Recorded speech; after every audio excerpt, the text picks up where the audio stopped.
Hi friends, welcome back to my channel Savvy Learner. In this video நம்ம பார்க்க போறது CBC syllabus தான் பார்க்க போறோம்.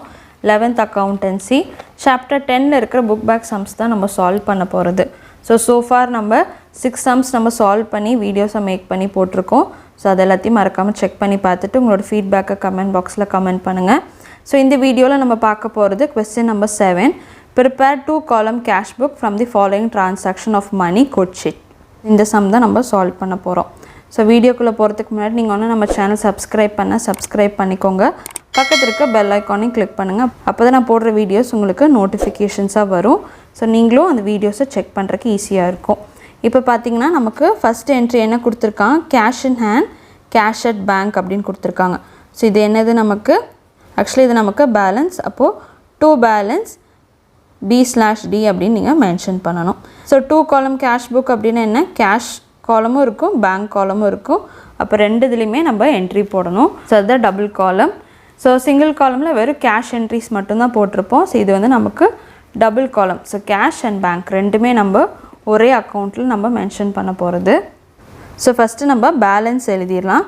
So என்னோட இதுல பாத்தீங்கன்னா 2021 அப்படினு இருக்கு. So உங்களோட bookல என்ன இருக்கோ அதை நீங்க பார்த்து எழுதிக்கோங்க. So date வந்து 1st March to balance B/D cashல வந்து 15,000 so bankல வந்து 5,000 புரிஞ்சுச்சா சோ அடுத்து நம்ம first entry பார்த்தலாம் so first entry பாத்தீங்கன்னா March 3 purchase goods for cash 6,720 received cash discount of 220 so இது வந்து discount amount அதை நம்ம கன்சிடர் பண்ணிக்க வேண்டாம் So cashல எவ்வளவு ரிசீவ் பண்ணிருக்கோம் செக்ல எவ்வளவு ரிசீவ் பண்ணிருக்கோம் இல்ல செக்ல எவ்வளவு பே பண்ணிருக்கோம் சோ அத மட்டும் நம்ம கன்சிடர் பண்ணா போதும் அப்ப இந்த இடத்துல பாத்தீங்கன்னா cashல தான் நம்ம purchase பண்ணிருக்கோம் சோ purchaseனா expenses அப்ப நீங்க எந்த பக்கம் போடணும் credit sideல மென்ஷன் பண்ணனும் சோ expenses எல்லாத்தையும் நம்ம credit sideல போடுவோம் income and receipts எல்லாத்தையும் நம்ம debit sideல போடுவோம் so 3 by purchase account amount வந்து cash எழுதிக்கோங்க 6720 next பாத்தீங்கன்னா March 5 deposited in the bank amount 5,000 அப்படினு கொடுத்திருக்காங்க சோ இதுக்கு என்ட்ரி எப்படி போடணும் சோ நம்மளோட என்ட்ரி பாத்தீங்கன்னா depositedக்கு இதுதான் நம்மளோட entry bank account debit to cash account so நம்ம bankல amount deposit பண்றோம் சோ நம்மள்ட்ட இருந்து amount receive பண்ணி சோ நம்மள்ட்ட இருந்து amount receive பண்றாரு banker சோ receiver நம்ம என்ன பண்ணனும் debit பண்ணனும் இங்க cash goes out அதனால நம்ம credit பண்ணிருக்கோம் அப்போ இது வந்து நமக்கு contra entry புரியுதா contra entry-ய நம்ம ரெண்டுதிலுமே நம்ம ரெக்கார்ட் பண்ணோம் cashலயும் ரெக்கார்ட் பண்ணோம் bankலயும் ரெக்கார்ட் பண்ணோம் அதாவது debit side-ல ரெக்கார்ட் பண்ணோம் credit side-லயும் நம்ம ரெக்கார்ட் பண்ணோம் அப்ப debit side-ல எப்படி போடணும் to cash account அப்படி நீங்க எழுதணும் அதே மாதிரி credit side-ல by bank அப்படி நீங்க மென்ஷன் பண்ணனும் சோ இங்க பாத்தீங்கன்னா நமக்கு டேட் வந்து So date வந்து 5 amount வந்து 5,000 so 5 3 to cash account அப்படினு போடணும் bank காலத்துல 5,000 so அதே மாதிரி இந்த இடத்துல by bank amount 5,000 cash காலத்துல போடணும் புரியுதா ஒரு என்ட்ரி வந்து bankல வரும் ஒரு என்ட்ரி வந்து cashல வரும் So மத்த இடத்துல வராது again நீங்க LF-ல C அப்படினு மென்ஷன் பண்ணனும் contra entry அப்படின்றனால so next பாத்தீங்கன்னா March 7th cash sales 10,000 rupees so March 7th cash sales amount வந்து 10,000 so sales அப்படினா நமக்கு income அப்ப இந்த இடத்துல எழுதணும் debit sideல எழுதணும் to sales So இது வந்து cash sales அப்படின்றனால cash காலத்துல 10,000 அப்படி நீங்க மென்ஷன் பண்ணிருங்க புரியுதா அதே மாதிரி அடுத்து March 10th cash withdraw from bank amount வந்து 2,000 so இந்த contra entry போட்டோம்ல அதே இத நம்ம மென்ஷன் பண்ண போறோம் இங்க எப்படி போட்டோம் அதோட அப்படியே ஆப்போசிட்ல வரும் புரிஞ்சுச்சா so அதுக்கு நம்ம ஆல்ரெடி உங்களுக்கு நான் எக்ஸ்பிளைன் பண்ணியிருந்தேன் last 2 sumsல so cash account debit to bank account so இந்த இடத்துல banker நமக்கு amount கொடுக்கறாங்க withdrawனா அமௌண்ட்டு கொடுக்குறாங்க, டெபாசிட்னா நம்மள்ட்ட அமௌண்ட் வாங்குறாங்க. அதுதான் நம்மளோட டிஃப்ரென்ஸு. ஸோ பேங்கர் வந்து நமக்கு அமௌண்ட் கொடுக்குறாங்க, ஹீஸ் கிவிங் தி அமௌண்ட். அப்போ நம்ம என்ன பண்ணுறோம், அதை ரிசீவ் பண்ணுறோம் கேஷ். அப்போ cash comes in, cash account debit to bank account. அப்போது ரெண்டு இதுலேயுமே நம்ம ரெக்கார்ட் பண்ணணுமா, அப்போது நம்ம டெபிட் சைடில் டு பேங்க் அப்படின்னு போட்டு கேஷ், அதே மாதிரி பை கேஷ் அப்படின்னு போட்டு பேங்க்.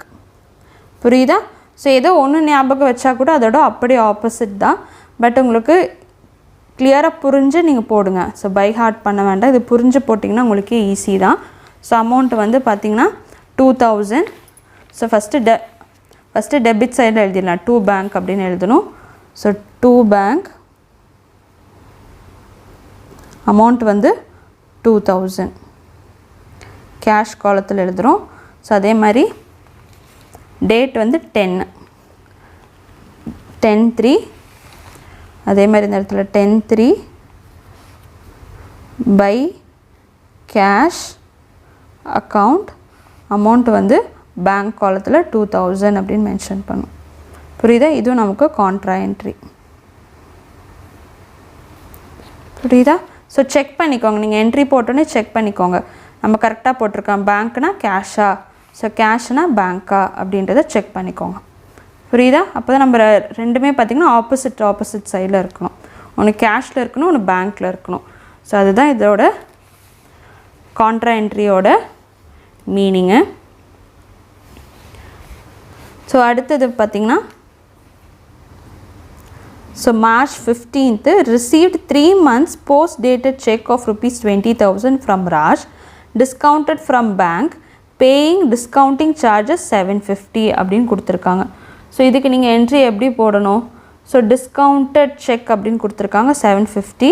அப்போ இந்த 20,000 நீங்கள் மைனஸ் பண்ணணும். ஸோ 20,000 மைனஸ் 750, ஸோ அமௌண்ட் பார்த்திங்கன்னா 19,250. புரிஞ்சா? அமௌண்ட்டை நம்ம ரிசீவ் பண்ணியிருக்கோம். ஸோ ரிசீவ்னா இந்த பக்கம் நீங்கள் போடணும். டேட் வந்து 15/3, அப்போ 2.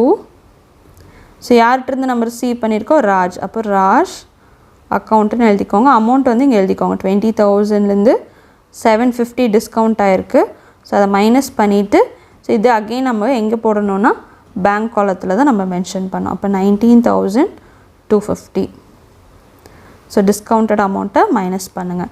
ஸோ நெக்ஸ்ட்டு 18th பார்த்துடலாம். So received check from Deepak for ₹5,000 not banged. So பேங்க்கில் அவங்க கொடுக்கல, டெபாசிட் பண்ணல, டிஸ்கவுண்ட் அலோவ் பண்ணியிருக்காங்க ஒரு ₹200.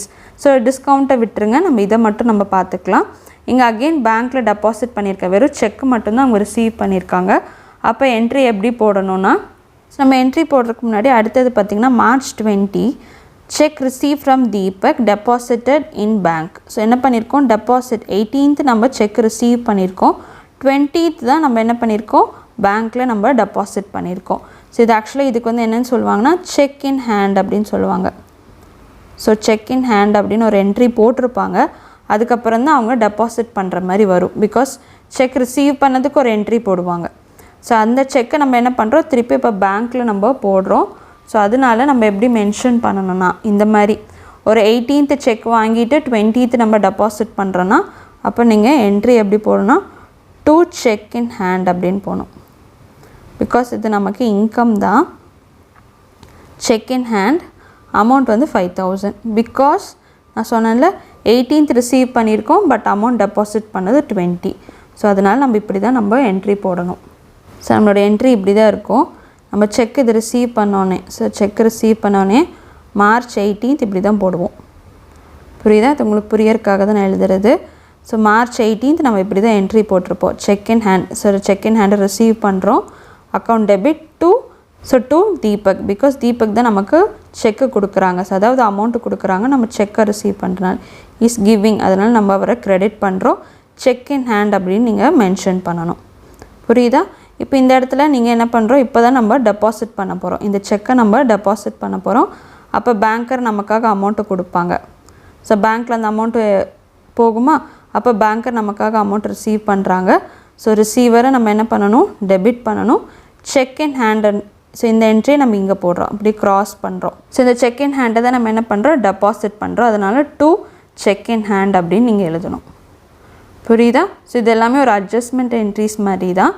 ஸோ நம்ம செக்கு ஒருத்தர்கிட்ட 18th நம்ம ரிசீவ் பண்ணியிருக்கோம், ஆனால் டெபாசிட் பண்ணுறது 20 அப்படின்னா check in hand account debit to அந்த பர்சனோட நேம் எழுதணும், because is giving the check to us.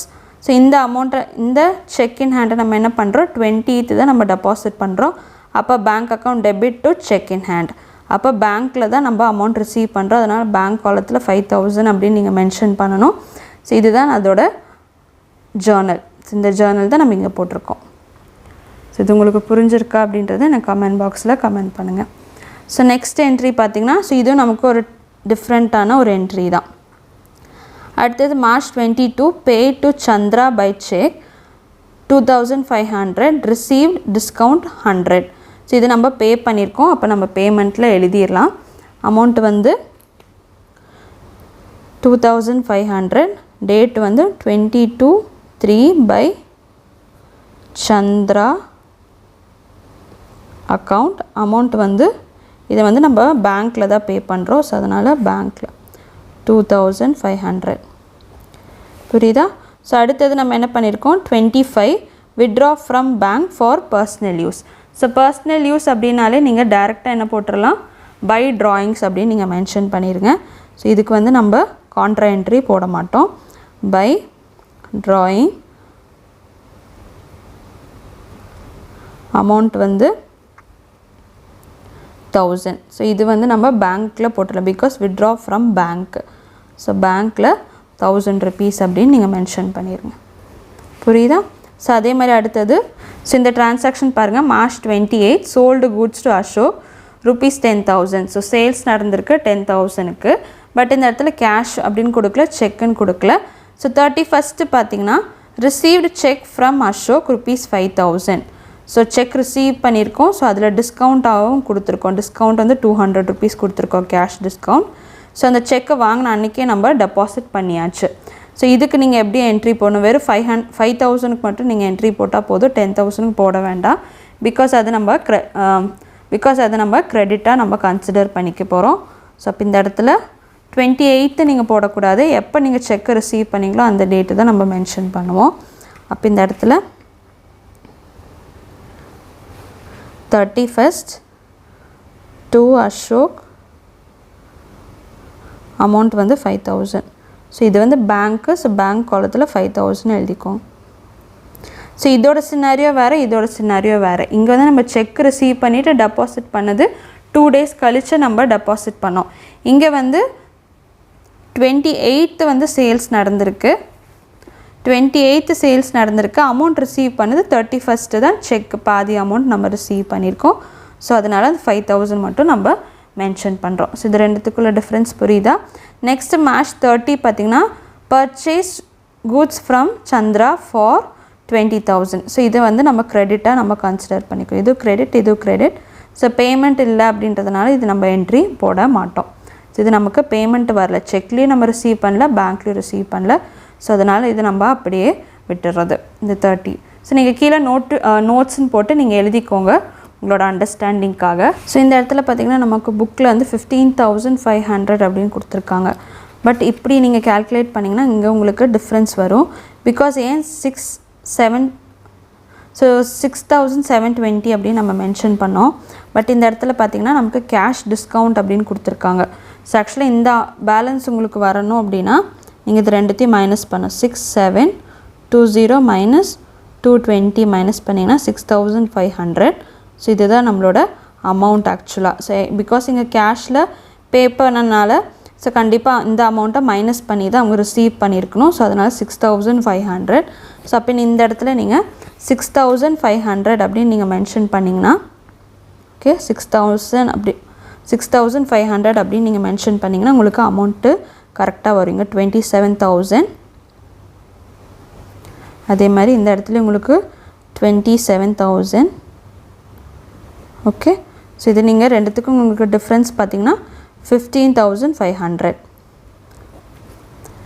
By balance C/D. So அதே மாதிரி இங்கேயும் உங்களுக்கு நீங்கள் ஆட் பண்ணி பாருங்கள். ஸோ ஆட் பண்ணிங்கன்னா 39,250.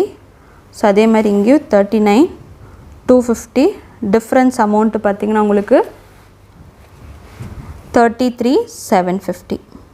ஸோ இதுதான் நம்மளோட பேலன்ஸ் அமௌண்ட். ஸோ இந்த சம் உங்களுக்கு புரிஞ்சிருக்குன்னு நினைக்கிறேன். ஸோ இது மட்டும் லைட்டாக ஒரு சின்ன சேஞ்சஸ்ஸு, பிகாஸ் நம்ம கேஷில் ரிசீவ் பண்ணனால கண்டிப்பாக கேஷ் டிஸ்கவுண்ட் அமௌண்ட்டு மைனஸ் பண்ணி தான் அவங்க ரிசீவ் பண்ணியிருப்பாங்க. ஸோ அதுதான் இதோட அண்டர்ஸ்டாண்டிங். ஸோ இது உங்களுக்கு புரிஞ்சிருக்குன்னு நினைக்கிறேன். ஸோ இது உங்களுக்கு புரிஞ்சிருக்கா அப்படின்றத எனக்கு கமெண்ட் பாக்ஸில் கமெண்ட் பண்ணுங்கள். ஸோ நெக்ஸ்ட் வீடியோவில் நம்ம நெக்ஸ்ட் சம் பார்க்கலாம். ஸோ அகெயின் இந்த இதையும் கொஞ்சம் கான்சென்ட்ரேட் பண்ணுங்கள். உங்களுக்கு இந்த சம் உங்களுக்கு ஈஸியாக இருக்கும். ஸோ இந்த சம் உங்களுக்கு புரிஞ்சிருக்கா அப்படின்றத எனக்கு கமெண்ட் பாக்ஸில் கமெண்ட் பண்ணுங்கள். Stay tune for more videos. Keep வாட்சிங், கீப் லேர்னிங். தேங்க்யூ.